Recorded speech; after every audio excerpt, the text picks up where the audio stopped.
দেখো ঐশ্বর্য, তুমি নিজের জন্য পড়াশোনা করছো, করো, কিন্তু আবিরকে খাওয়াতে হবে বলে তোমাকে লেখাপড়া করতে হবে সেটা কিন্তু নয়। দেখো একটা কথা তুমি মনে রেখো যে এ বাড়িতে তুমি আমার উপর হয়তো সেই ট্রাস্টটা রাখতে পারো না, কিন্তু আর বাকি সবাই কিন্তু রাখে। সবাই জানে যে আমি আবিরকে কতটা ভালোবাসি। আর একটা কথা ঐশ্বর্য, তুমি না আমাদের বাড়িতে এরকম আমরা ওরা করে দেখিও না, কারণ আমাদের বাড়িতে কেউ কাউকে এরকম ভাবে আলাদা আলাদা করে ভাবে না। আর ভবিষ্যতে তুমি আর আবির থাকবে এরকমটা আমি ভাবছি না। দেখো আবিরকে তো আমি খুব ভালো করে জানি, ও বাড়ি ছেড়ে অন্য কোথাও গিয়ে থাকতে পারবে না। আমরাও এই বাড়ি ছেড়ে কোথাও যাবো না। সুতরাং আবিরকে খাওয়ানোর লোকের কিন্তু কোনো অভাব হবে না ঐশ্বর্য, আর ওকে দেখার লোকেরও কোনো অভাব হবে না। এটা খেয়াল রেখো। আমি সে কথা বলিনি ছোটন। আসলে কি বলো তো, তোমরা তো সবাই আছোই, কিন্তু নিজেরও তো কিছু ইচ্ছে করে বলো। যাকে যাক, ও তো ভালো কথাই বলেছে, খারাপ কি বলেছে? বলেছে ও লেখাপড়া করতে চায়। সত্যিই তো, বাচ্চা একটা মেয়ে বন্ধু বান্ধব ছেড়ে সবকিছু ছেড়ে, তার মধ্যে আবিরেরও চোখটা খারাপ হয়ে গেছে। কোথাও যে একটু বেড়াতে টেড়াতে যাবে তাও তো নয়। ঐশ্বর্য, আমি বলি কি, তুমি কলেজ যাওয়া শুরু করো। সত্যি তো তোমার ওপর দিয়ে তো কম ঝড়ঝপটা যায়নি, তুমি আবার লেখাপড়া শুরু করো। সেই ভালো গো নতুন বউ, সেই ভালো।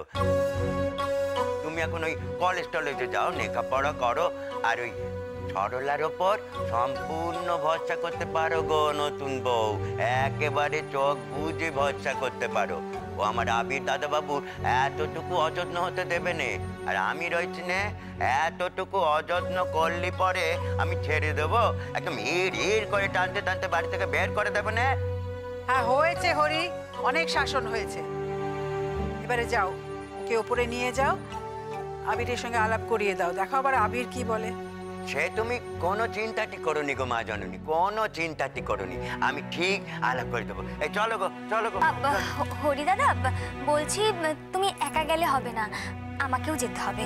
আসলে কি বলো তো, ও না ঘরে কাউকে অ্যালাউ করছে না, মানে অন্য কাউকে অ্যালাউ করছে না। তুমি চলো, আমি গিয়ে বুঝিয়ে বলছি। চলো এসো চলো, এসো গো বউ, এসো এসো এসো এসো। আরে এসো, দাঁড়িয়ে থাকলে চলবে? এসো এসো এসো এসো, তাড়াতাড়ি করো, তাড়াতাড়ি করে পাটা চালাও দেখি। চল চল চল, এসো এসো এসো এসো দেখি, এসো এসো এসো।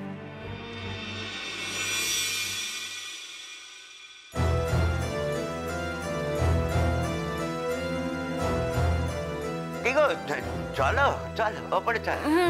চলো চলো। আরে এসো না তাড়াতাড়ি, এসো গো, এসো এসো এসো এসো। হ্যাঁ সাবধানে সিঁড়ি দিয়ে ওঠো, সিঁড়ি টিড়ি দিয়ে ওঠা তো অভ্যেস নেই গো। চল চল চল। কিরে, কোথায় যাচ্ছিস তোরা? এত সেজে গুজে কোথায় যাওয়া হচ্ছে? আজকে তো কি একটা ছুটির দিন, তোদেরও তো ছুটি না? মা, আমরা আমরা মুভি দেখতে যাচ্ছি। মুভি দেখতে যাচ্ছ? হ্যাঁ, এখানকার হলে একটা ভালো সিনেমা এসেছে। আমি তো ভেবেছিলাম বাড়ির ওখানে যাব, কিন্তু রাঙাদি আর ফুলদি বলল যে ওখানে গেলে বাড়িতে ফিরতে দেরি হয়ে যাবে, বাবা বকাবকি করবেন। তাই আমরা ঠিক করেছি যে আমরা এখানকার হলেই যাব।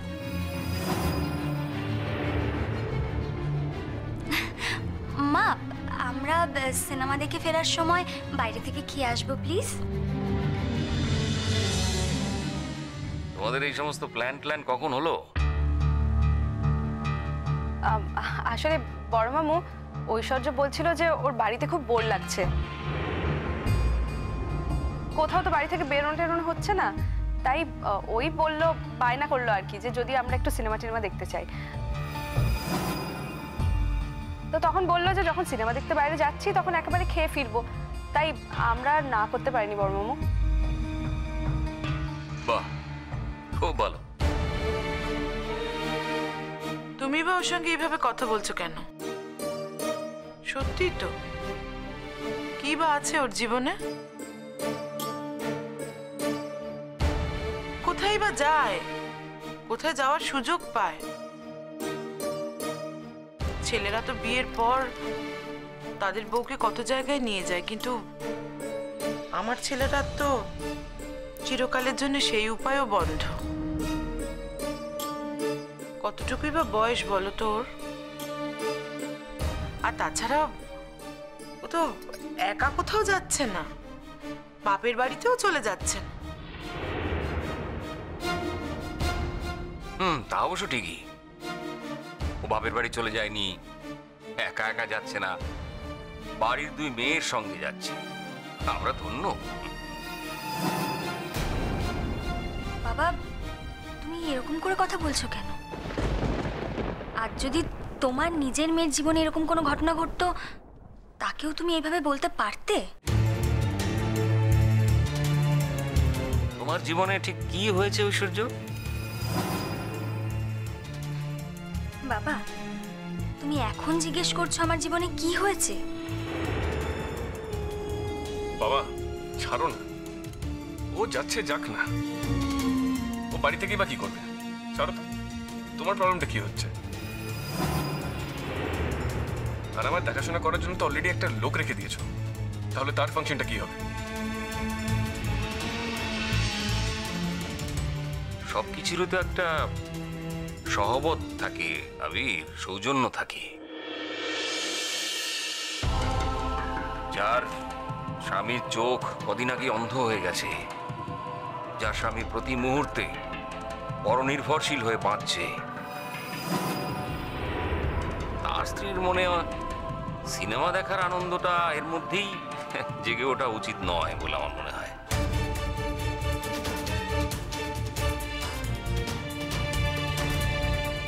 তুমি এইভাবে কথা বললে বড় মামু, আমাদেরও তো খারাপ লাগে।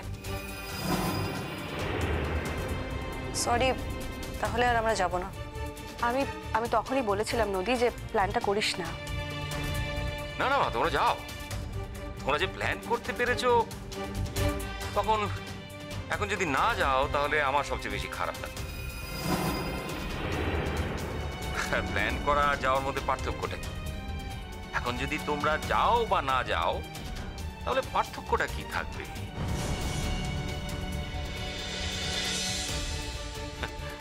না না, তোমরা যে যেতে চেয়েছো এটাই তো সব থেকে বড় কথা। বড় মামু, আমরা তো ঐশ্বর্যের জন্যই, মানে ও একটু বায়না করছিল বলেই। আর আমরা ভেবেছিলাম ওকে একটু ভুলিয়ে রাখলে হয়তো এই বাড়িতে থাকতে চাইবে। ওর কোনো কথাই যদি আমরা না শুনি, তাহলে তো একদিন ও ঠিক এই বাড়ি থেকে চলে যেতে চাইবে। সেই ভয়েই আমরা। তোরা কিচ্ছু ভুল করিসনি। তোদের বড় মামু ওই রকমই সবসময় খুদ ধরার জন্য বসে থাকে। আসলে ওর মনের মধ্যে অন্য কথা রয়েছে। ঠিক কি কথা রয়েছে বলো তো আমার মনে? দেখো দেখো, তুমি আমাকে না ঘাঁটিও না, আমি সব জানি। কি জানোটা কি? তুমি শালুকের কথা বলতে চাইছো তো? আমার মনে যদি সত্যি সত্যি সেই কথা থাকতো, তাহলে আমি তো সবার অমতে গিয়ে শালুককে এ বাড়িতে নিয়ে আসতাম। সেটা এনেছি কি? কত বড় একটা ঘটনা চোখের সামনে তুমি দেখতে পেয়েছো, তারপরে তুমি হাতে নাতে প্রমাণ পেয়েছো যে তোমার ছেলের চোখটা নষ্ট হওয়ার পেছনে ওই মেয়েটাই দায়ী। তুমি আমাদের যা উপকার করলে, সত্যি কোনোদিন বলবো না তোমার কথা।